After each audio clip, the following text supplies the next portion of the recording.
It's my pleasure to introduce Geoffrey Coates. Geoffrey got his bachelor degree from Wabash College in Indiana, his PhD from Stanford University, did a postdoc at Caltech, with Bob Grubbs actually, and is now a professor in the Department of Chemistry and Chemical Biology at Cornell. I'm not sure how many departments of chemistry and biology there are at Cornell. I suppose there are several of those, so it's complicated. Jeff is interested in synthetic strategies for producing polymers with particular structures and properties. He's a prolific scientist, many publications, and has lots of awards, but among those he has two that are from the Dreyfus Foundation, a Camille and Henry Dreyfus New Faculty Award and a Camille Dreyfus Teacher Scholar Award. He's going to tell us about his pursuit of the ideal plastic. Jeff.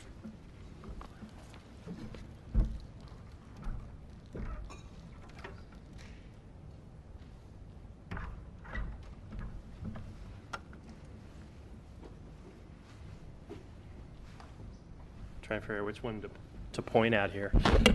Maybe if I do it this way, I can see what I'm actually pointing at. Thanks so much for the invitation. It's a real honor to be here. My title, I think it's kind of a weird title, but I sent my normal title in, and Mark goes, "That's really boring, Jeff. You need to come up with something better." So.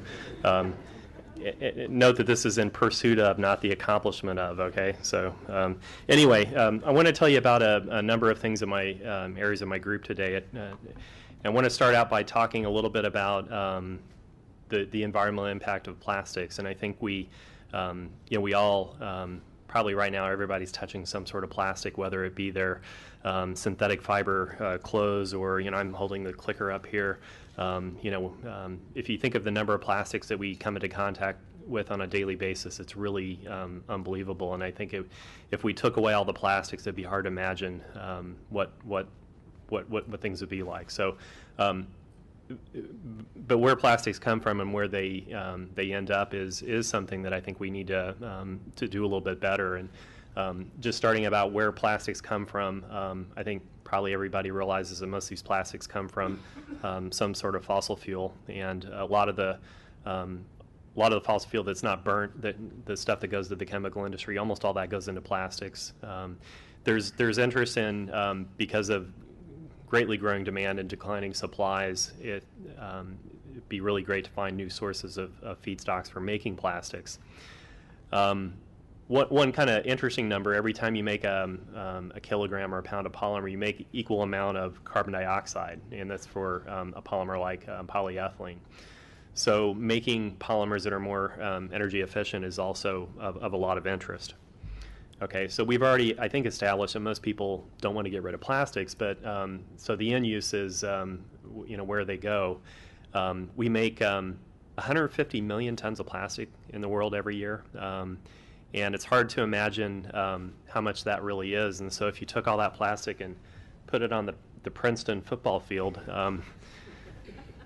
I think we beat Yale this year, but anyway, it would reach somewhere around 42 kilometers up into the sky, which is, that's a big pile of plastic. So according to the EPA, we recycle only 6% of our plastics in the U.S. Other countries are a lot better than we are, but we don't recycle that much. And no matter how hard we try, little bits of plastic do get into the environment. And I think a lot of you might have heard about this area in the Pacific Ocean between California and Hawaii called the North Pacific Subtropical Gyre, that there's about 15 kilos of plastic floating around for every American. This comes from a number of from container ships coming from China that fall off in the ocean, and I think Taco Bell had a million burrito bags that fell out of some container ship. So there's just an unimaginable amount of garbage out there, and it raises some interesting questions of do we need to make little burrito bags out of polyethylene that will float around the ocean for centuries, or at least for decades, if not longer.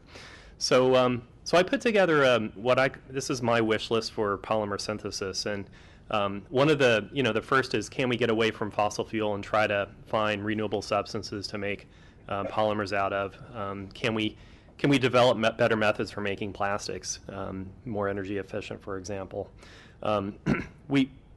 Again, it probably makes sense to make polymers out of especially for very short-term food packaging, out of materials that will eventually degrade because they will get into the environment, and make sure that they degrade into non-toxic chemicals. Now, here's where the catch comes in. We can do all this stuff, right? But if it's going to be adopted in the marketplace, you can't have properties that are inferior to what we currently have. And the materials we currently have are pretty darn good. So we have to make materials that are ideally as good as, or let's be optimistic, maybe even better than. And here's the real catch: they got to be cheap, or otherwise nobody's going to use them. So some of the things that are being done as we speak, or have been done, are to get away from fossil fuels to go to sugar. And so here, sugar can be fermented to make ethanol, and it can then be polymerized after dehydration to make polyethylene. And polyethylene is the #1 polymer in the world, has great properties, but we're back to that. We took the sugar and we basically turned it into something that's no longer degradable. On the other hand, we can ferment and make lactic acid. We can then convert that into polylactic acid, and polylactic acid is great. It's biodegradable, it's compostable, but it also has pretty bad properties. If you make carpet out of it and you steam clean your carpet, it melts it and turns it into like a slab of linoleum. So not particularly useful. So okay, so let's assume that going to renewables is good. Some of the questions are, should we do more kind of what we're doing on the left there, take renewables and turn them into the polymers that we currently use, or should we kind of do what's on the right there? Maybe take some of the stereocenters that nature's so good at making and actually build those into our plastics and make some new plastics that we then have to figure out how to make them have good properties and what they could be useful for. And another question is, should we be taking food and making both fuel and plastics? And I think there's a lot of concern over things like that. This is a point where I'd like to point out that the Dreyfus brothers, one of the things they did is they've already done this stuff. They took cellulose, which is not food, well, for termites maybe, but and made cellulose acetate. So they were way ahead of the game, and it's pretty amazing what they accomplished. So today I'm going to tell you about what we're doing in my group at Cornell. And the goal here is to take small molecules such as carbon dioxide and carbon monoxide and build those into both small molecules as well as plastics. First thing I should point out, these are really cheap. In fact, people will pay you to take carbon dioxide and turn it into a solid. Not a lot, but it's a very cheap monomer. CO is in steel making is a waste product which they usually pump back in the backside of the plant, used for fuel. So anything that's used for fuel is typically very, very cheap. These are readily available from coal, oil, biomass, so they're sourced from a lot of different things. It'd be hard to think of how you would build molecules like that into a polymer without getting a carbonyl, a ketone, an ester, a carbonate, something that would be a point of attack either by hydrolysis or biodegradation. And so that's going to be one of the important features of the materials. And so you might say, well, that sounds great. Why haven't people done that? Well, chemical industry loves to work with molecules that have a lot of energy. And so we're starting with, there's a reason we put CO2 in fire extinguishers. It has no energy, right? It smothers the fire. So the real challenge here is how do you get these molecules to react? And there we're cheating. We're using epoxides. Epoxides, I'll be the first to admit, the propylene oxide that we use on a daily basis came from fossil fuel. Although these are materials that are being converted over into using renewable substances, and so ethylene oxide is already made that way, and propylene oxide will be soon. But we're going to take advantage of the ring strain of the epoxide. That's the fuel for the reaction. And make some copolymers both with carbon dioxide and with carbon monoxide. So I'm going to spend a little time today telling you about these two areas and some kind of related areas in my research group. So I'm going to give you kind of a high-level overview. I'd certainly be glad to answer questions if you have some, either at the end of my talk or later on today. Thought it'd be better to go over things in a little kind of less detail and talk more about the things than to really go deep into the mechanisms. So the first thing I'll tell you about is a catalyst that we developed in my group at Cornell, and again, I could probably give a whole talk on this catalyst. It's a very very interesting catalyst, and it's really good at taking epoxides like cyclohexene oxide and making copolymers. These have really good activities. The catalysts that were used before ours would put 1 unit in the polymer in about an hour, and so if you wanted to make a reasonable size polymer, as a grad student, it was great. You would set up your reaction, you go away for a long weekend and come back and find out it's not done and go away for another week. And so these are reactions that take place on the outer. Some of the catalysts we have now are really on the order of seconds to minutes versus hours to days to weeks. They work at low pressures. Part of the cost is if you have to build a new chemical plant, that's a huge barrier. So if you can use existing infrastructure, that's good, and these work at low pressures. We want to be able to, you can make polymers straight from epoxides, and one of the nice things here is that for every epoxide we put in exactly 1 molecule of carbon dioxide. And one of the final things, if you're a polymer chemist, you care about this, living polymers we can make for each metal. We can keep growing a polymer bigger and bigger, control the polymer structure. So this is where I want to show, it's kind of embarrassing. This is back before color was used in Dreyfus proposals. This is my first page of my teacher scholar proposal from 2000, and you'll see that this catalyst, we had just discovered this catalyst, and I wrote this proposal saying, hey, we found this really neat new catalyst. I'd love to have some funding to understand it better. And thank you so much for allowing me to do that. So I won't talk more about this. I do want to show just one slide on something that the Dreyfus funding allowed us to do. First of all, we were able to go in and make a better catalyst. So this catalyst had a turnover frequency of about 2,000 per hour, way up from 1 per hour of some of the original catalysts. It allowed us to study in a lot of detail the mechanism of how this catalyst works. And so we've been able to kind of take a snapshot of the catalyst. Here's the picture of the catalyst. Here's the orange. It's really hard to point from here. This is the zinc center. This is the epoxide, and here's the what would be the growing polymer chain. And so that's the first part. That's one of the key monomers. The other part is we looked at using carbon dioxide, and we're not able to get crystals, but from carbon disulfide, you can see here that the carbon disulfide is now also bound to the zinc. And so we had predicted something more or less like this, and it was really nice to get these structures that I think provided a lot of validation of our idea. So thanks a lot to the foundation.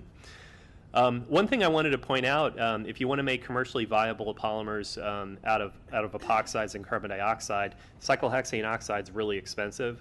People would love to make polymers out of propylene oxide. One of the reasons is the urethane cushions that we're all sitting on is made out of a polypropylene oxide, and it's I think it's like 97% air. The people that make polyurethanes would love to put even more air in there and put some CO2 in and make a new type of cushion from that. So we decided to look at our catalyst for putting CO2 into your polyurethane. And what we found is that instead of getting the desired process, we got an undesired process, which makes a cyclic molecule called propylene carbonate. So instead of building the polymer bigger, we were making little kind of pieces fall off the polymer. And mechanistically, thanks to the Dreyfus Foundation, we knew that we needed to eliminate the ability for the catalyst to do this unwanted process. And we expected that this was due to a cis coordination site. And so we went back to the drawing board and came up with a new catalyst that did not have a cis coordination site. Completely changed everything about this catalyst. And again, I could spend a lot of time talking about how we found this catalyst and how we got it to work. But I want to kind of leave you with the key points here. It's very active. You can actually run this in the presence of protic substances. In fact, there's a commercial process, which I'll show you in a second, that runs this process in the presence of alcohols, and we actually grow polymer off the alcohols to make the mid-segment that goes into the polyurethane. We make absolutely none of the cyclic byproduct, so this is really important. And as I mentioned, we can shuttle it off the alcohols, and there are a lot of neat things you can do with modifying the catalyst structure. So where this is being used, this is being developed by a startup company of which I'm the scientific co-founder. one of the scientific co-founders. One of the first materials that's being commercialized. It's already been used in electronics as an ablatable material that's used during the manufacture of electronics. One of the big applications, and this is in collaboration with DSM in the Netherlands, is making architectural coatings and also coatings for the inside of food and beverage cans, which almost exclusively now are made out of bisphenol A based materials, which is there's very good evidence that this could be a gene disruptor.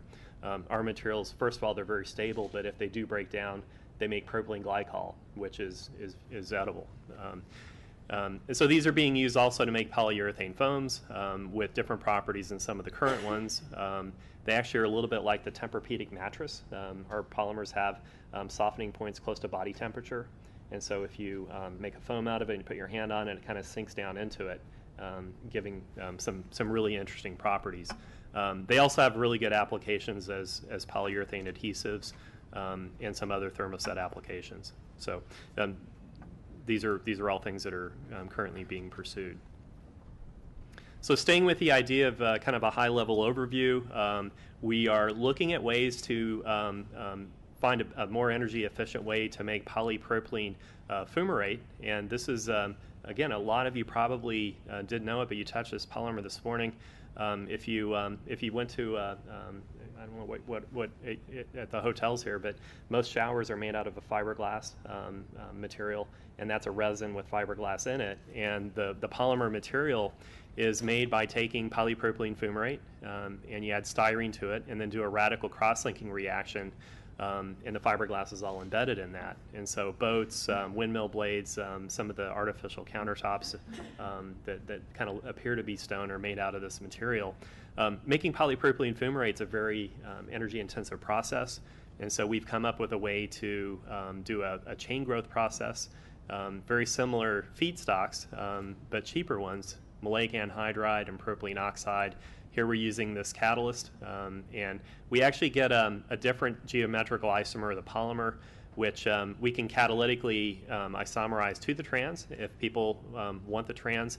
But we can also use the cis, which is not commercially made, but it actually has better reaction properties, and so we actually think this could be a better way to make the ultimate material. I want to finish today by talking about a polymer that I've always been fascinated with, and it's a polymer that occurs in nature. This is a naturally occurring polymer called polybeta hydroxybutyrate. This is a material that is made by various bacteria as their way to store energy. And so under conditions where they lack food, they can depolymerize this polymer and use it as a food stock. The way that, and this is a material that's being commercially pursued at Procter & Gamble at one point, was afraid that the U.S. government might not allow them to make polyethylene bottles anymore. And given that all their detergents and not to mention Pampers diapers and things like that are made out of non-renewables, they had a big program on trying to find a way to develop a bacterial fermentation, as with a company called Metabolics in Boston that's done some really beautiful work in this area. I think one of the problems with the process is it's a fermentation, which are naturally these are expensive processes. They're great for making pharmaceutical compounds that are very high value, but if you want to make a 50 cent a pound polymer, it's a pretty expensive way to go.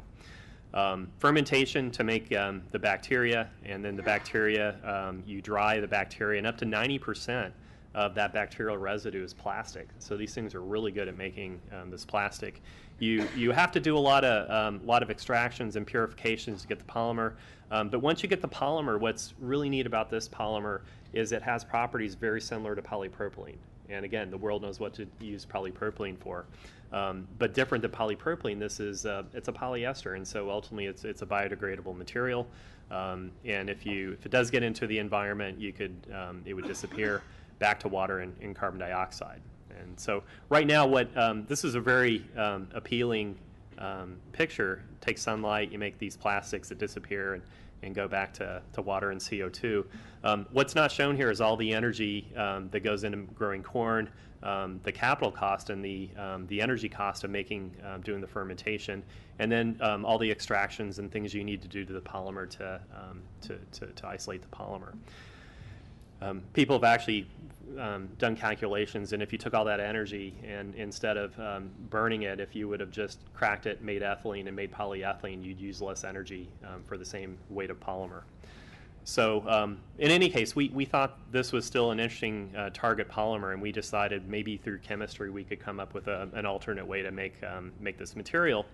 And the way organic chemists, not everybody here is an organic chemist, the way that organic chemists like to think about this is drawing the structure and then figuring out kind of retrosynthetically what can you get back to that usually is things you can buy, but in the case of a commodity polymer, have to be things that not only you can buy that are really, really cheap. And so, I'm not going to spend a lot of time on this, but after a pretty thorough analysis, we decided epoxides and carbon monoxide, either as a direct polymerization, or if we made this lactone by inserting a CO into the carbon-oxygen bond and then polymerizing, we really focused down on that as being what we thought to be probably the most promising way to make this. And so we spent a fair amount of time on coming up with a catalyst that could take an epoxide, taking the ring strain of the epoxide and opening it up, and then installing a molecule of carbon monoxide, but then the hard parts to close it back up, kind of put the jack in the box back in the box. And so, again, I don't want to spend a ton of time on this, but I often get really good questions at the ends of talks on the order of how the heck did you figure out what catalyzed that reaction, and how did you come up with that? And so it starts with an idea, and the idea here is that we would have a catalyst with two metal centers, which most organometallic catalysts have one metal center. And it's kind of ironic that Mother Nature and a lot of the enzymes that are used have two or more metal centers. And so we like this idea of having more than one metal center. One metal center, the red metal, would activate the epoxide, and the other metal center would react with it. The idea then is that once we ring opened, the blue metal would be capable of inserting the molecule of carbon monoxide in the field, known as a migratory insertion.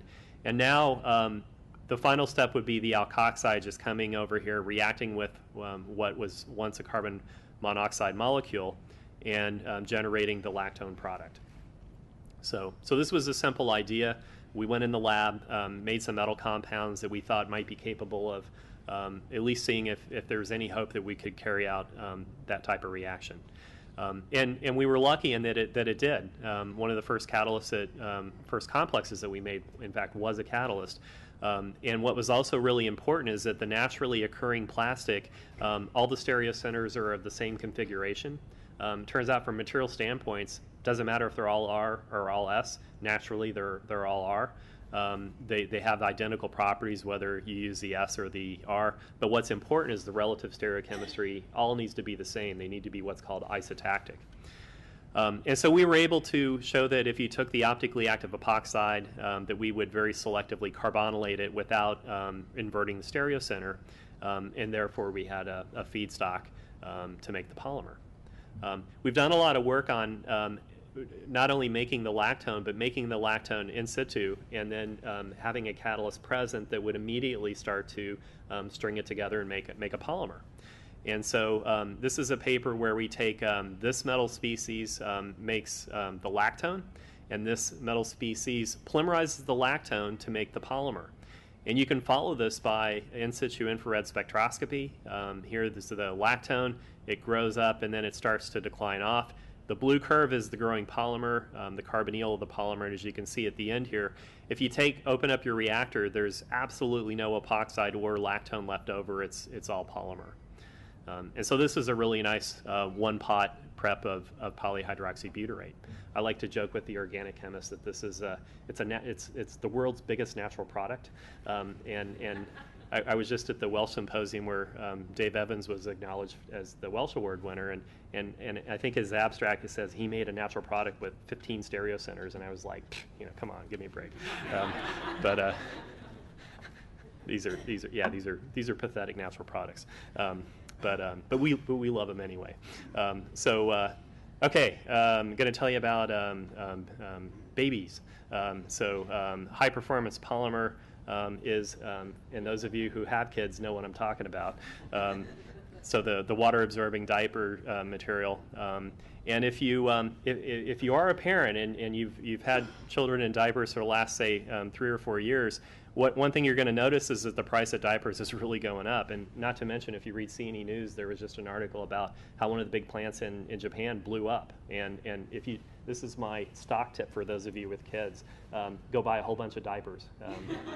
And even if, you know, who knows, they might even run out. You know, then you're, you know, we know where you are then. So,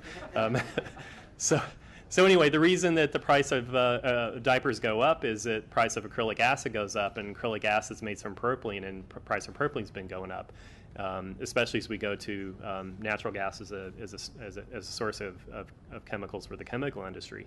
So the current process, they take propylene, they oxidize it once to get the aldehyde, and then second time to get the acrylic acid.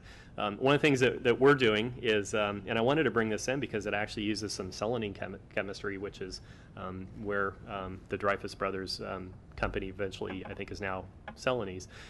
So what we're doing is we're taking ethylene, which again can be either from natural gas or from biosources. You very cleanly oxidize it. Our chemistry is the carbonylation to give propionolactone. And Celanese a long time ago had a process where they took ketene and formaldehyde and in very low yield made the propionolactone, and then developed a catalytic process to make glacial acrylic acid. But they found it was really hard to make this compound. And so what we're really excited about is that we can actually use the catalyst been in the patent literature for 50 years now, I think. It's just a simple copper phosphate complex. And we can make propionolactone and then turn it into acrylic acid. Okay. I don't have a clock. How am I doing on time? Okay. Just pull the plug in. Okay, so now, so our current way of making this polymer is, you know, we take the epoxide and we take carbon monoxide, and we can either make the lactone and then polymerize it. We also have this direct reaction where two catalysts together make the polymer. Some of you might be saying, well, you know, I bet you can call up Dow Chemical and get a big tanker car full of racemic propylene oxide, but you're using optically active. And if you look at the price in the Eldridge catalog, it's certainly more than racemic propylene oxide. And there is a great way to make propylene oxide, and this is one of my, if I had to make like a top 5 catalyst list for catalysts I think are really, really fascinating. This is a catalyst developed by the Jacobson lab at Harvard, where it's a chiral catalyst, and the catalyst will pick one enantiomer of the epoxide and hydrolyze it to make propylene glycol with almost enzymatic sort of selectivities. So you put in half equivalent of water, you get 1/2 an equivalent of the propylene glycol, and then the other enantiomer of the epoxide is left over, and you simply isolate it. And that's a really an amazing catalyst just in its own right, but it's also used commercially to make propylene oxide. We were a little worried about, you know, that's great if you're going to make a pharmaceutical compound. Who cares if the price of the propylene oxide is, you know, twice as much as propylene oxide?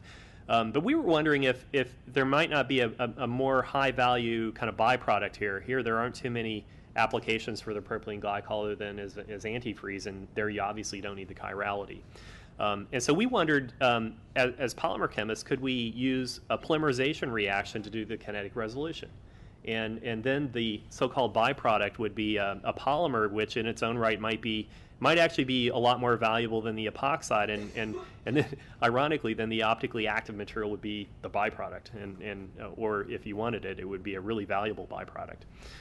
So in any case, nobody had ever done this, and we thought this might be a fun target. So we set up a program to look at the kinetic resolution of epoxides by polymerization. Should also mention it's really easy to then isolate your polymer away from the unreacted epoxide, usually because the polymers they have no vapor pressure, they're insoluble. Be a lot of simple ways you could separate them. And again, we didn't just go in the lab and make a lot of compounds. We came up with a very detailed idea of what sort of metal species we thought would be needed.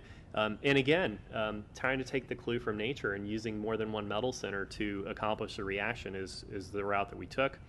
As the really important chiral element here that holds the metal centers together, and this is the chiral element that determines which of the enantiomers is going to be chosen in the reaction. It also provides, it's almost got like a hinge. Okay, and if you have a catalyst with two metal centers, it's a little bit like if you buy say a pair of underwear. If you didn't have the elastic waistband, you better know your size to like 5 sig figs, or it's not going to fit right. So same thing in catalysts. It's really nice if you have a little bit of flexibility. You don't want a ton of flexibility, because then entropically the metal centers float off, and you don't get the whole effect of tethering it together. So this binaphthol we thought would be really good for this, and so we made some catalysts that have this structure. And for those of you who are inorganic chemists, like to see the crystal structures. These are well defined. This is the cobalt-2 form of the species. So we were able to go in and show that, in fact, this works really well. Here we're adding 4,000 equivalents of an epoxide to the catalyst. We've recently shown that we have a catalyst that we can throw in, I think it was like 300,000 equivalents of epoxide. So these are scarily active. If you drop this into a tank of propylene oxide, it would probably explode. In this case, first thing we had to do was show that it was highly selective. And this is what we call a kinetic resolution plot, and we're looking at the EE of the unreacted starting material as a function of conversion of the reaction. Starting out, it's racemic. At the end, we want it to be optically pure. And if you have a low selectivity catalyst, like the very last molecule left becomes, you have optically pure material.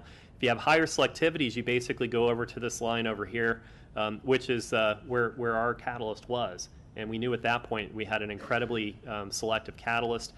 You can actually look at the stereochemistry of the polymer.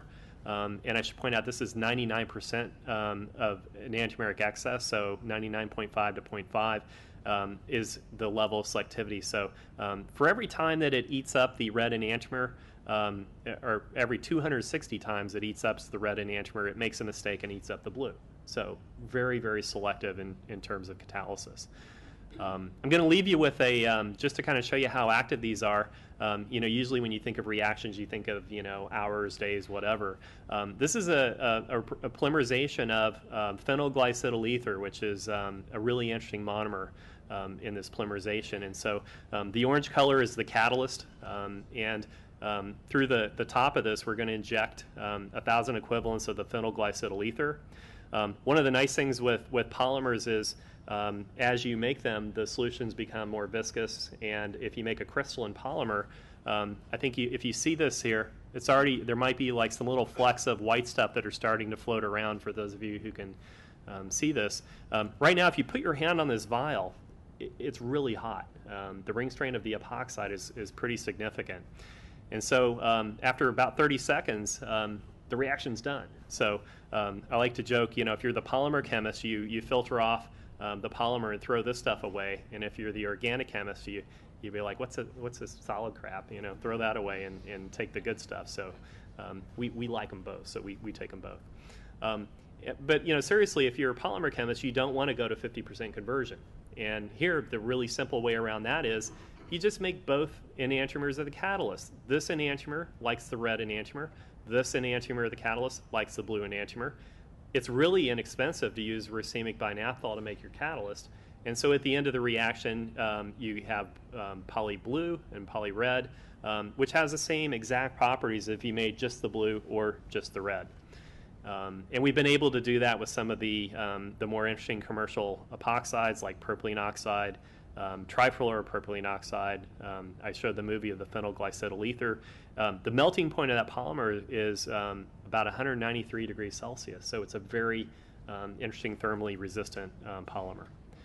Okay, so I want to stop there and just show you kind of a really quick summary of some of the things that we're doing in our lab at Cornell, all of which focus on epoxides. And in starting out, we looked at some of the CO2 polymers, and I just realized I brought a sample that if people want to, this was a scale up of the polypropylene carbonate.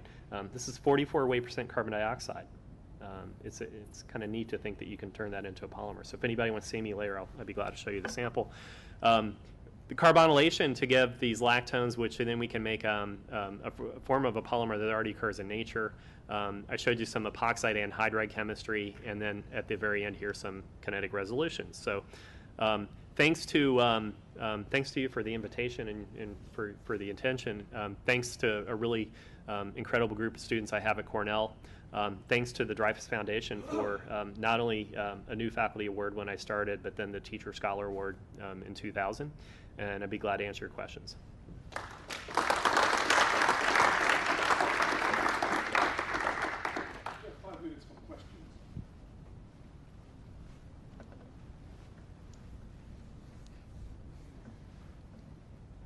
So we work on the enzymes that make polyhydroxybutyrate, and one of the things that we always used to think was that the size of our polymers were much bigger than what you could make chemically.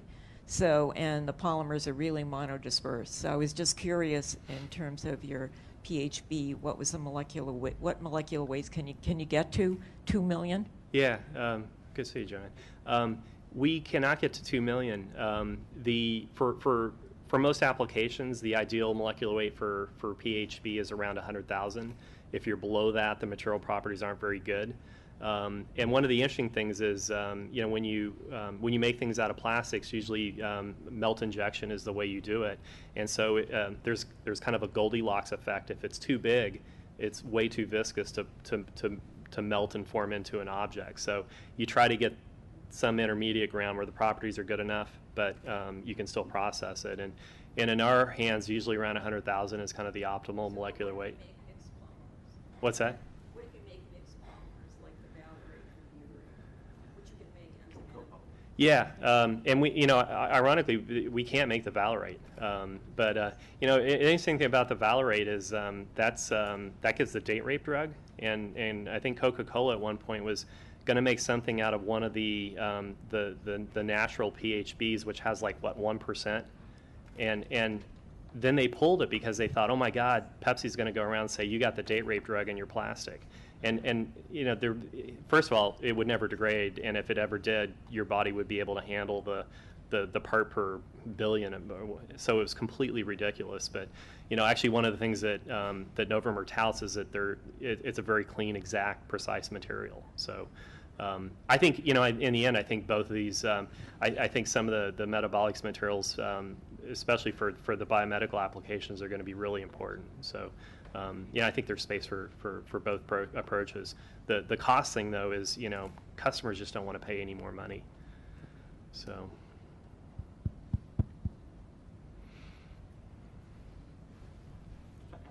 Cost of the catalyst? Yeah, so the cost of the catalyst is, it's only important, so what you do is you figure out your feedstock costs are, you can't get around that, right? You know how much feedstocks are going to go into a given set of material, and then there's your conversion cost, and conversion cost will have various things in there like, solvent, capital equipment, and the catalyst is going to be a sliver of the pie. And what you want to do is either recycle your catalyst.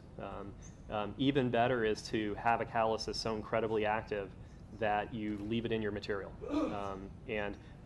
Those of you who drank milk this morning, it came out of a plastic milk jug. The chromium catalyst used to make that milk jug is still in that plastic. And you might say, ooh, isn't chromium toxic? Well, there's more chromium naturally in the milk than would be because these catalysts are unbelievably active. And so the idea is that you can have the world's most expensive catalyst, but if it turns over millions of times, overall it's an insignificant part of the conversion cost. So it depends. You can either have a really cheap, not very active catalyst, and that's the same as a really highly expensive but active catalyst. Ideally, you have a very cheap and very active catalyst. So, very good question. Yeah. So this is Jerry Richmond. This shows how little I know about polymers and making plastics, okay? So many, like water bottles, you have to have a plasticizer there, and it's the plasticizer that becomes the issue. Isn't that correct? Most of the water bottles, so there's... but my question is, yeah. with your plastics, the polymers that you're making, in order to make them into some like functioning bottle, would you have to use a plasticizer? Yeah, so your bottle there, I would venture to guess is Triton, which is the new bisphenol A-free material from Eastman. And it does not, even the old bottles did not have plasticizers. Okay. Plasticizers are really more for PVC, like your shower curtain has a plasticizer in it, so it's not... But not PET PETs. I don't think any of the water bottles have plasticizers, and the reason you might think that is that I think a lot of the popular literature they talk about, so the rubber ducky and the the terephthalic esters, those are plasticizers, and I think a lot of people that don't know the science write about things and they talk about plasticizers as being this evil, but there's no plasticizer in any of these water bottles. So in the normal water bottles that you have, that you buy in the store, pet water bottles, there's nothing toxic about them. I don't think so. There's little bits of acetaldehyde, which you can taste. In Europe, the Europeans have much better taste than we do, and they put in scavengers in their polymers to scavenge up the acetaldehyde. Americans are like, oh, it tastes like the water bottle, you know? Seriously. Well, the reason I asked is because in parts of Africa, particularly in Central and Western Africa, what they do is they take the water bottles where people have bought waters and people cast them off, and then they put palm oil in them. Okay. And then they sit out in the hot sun, and then they, of course, there's some concern that whatever is in the plastic can then go into the oil, the palm oil, because it sits at very high temperatures for a long time. And then many people are also using the plastic from water bottles in order to cook their food. Instead of, for example, wrapping their food in banana leaves, they take the plastics and wrap their food and then put them over a hot fire.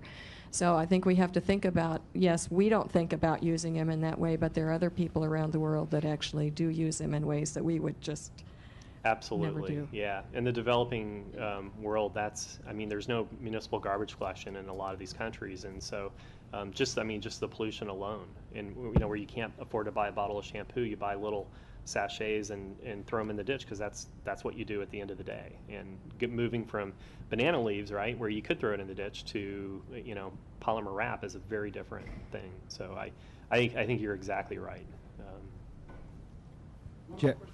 Yeah, I got one more question for you, Jeff. This is Wei from UNC. Really good stuff.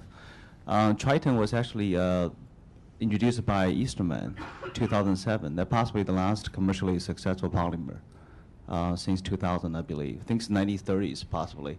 So my question to you will be that you took all these nice materials to try to recreate the chemistry, make it better, more efficient, more green, etc. So will that be the strategy you're going after, or it will be like, okay, I got the A material with certain properties. I want to redesign the backbone, getting different catalysts to get it better. You see what I see exactly what you're talking about. So let me, and actually one of the talks that I often give is, how to commercialize a new polymer. And the idea that, so polylactic acid, I don't know, I would call it a huge commercial success, right? NatureWorks, that one? The NatureWorks material. There you're taking, instead of fossil fuel, making ethylene, making polyethylene, and we all know what you can do with polyethylene. You're taking sugar, you're fermenting to lactic acid. You're making polylactic acid, which has pretty bad properties, right? You can only use it for food packaging if your food is kept cold. If you get it over like 40 degrees Celsius, it turns into mush. So then you have to have all these new find out what it's useful for. So lettuce packaging, things where your lettuce better not get to 40 degrees, you get bigger problems with your lettuce, right? So developing a new commercial plastic is very, very difficult. If you put every plastic ever made on a log plot of cost of resin and amount made, it's almost a perfect line. The cheaper it is, the more of it's made. And to be able to break onto that curve, it's like, starting up your own power company. Oh, I'm going to hang wires and hope I get people to buy it. I mean, by the time you hang your first street of wires, you're out of business because, just the cost of doing it. So the question is, how do you get on that curve? And Triton was an interesting material because there was immediately, everybody wanted to get away from bisphenol A, so there was this huge need in the marketplace, and people would pay anything to get their hands on this stuff, right? They want to make baby bottles out of Triton, not out of bisphenol A polymers. So it's I'll talk more with you later about it. But, thank you, Jeff. Thank you very much.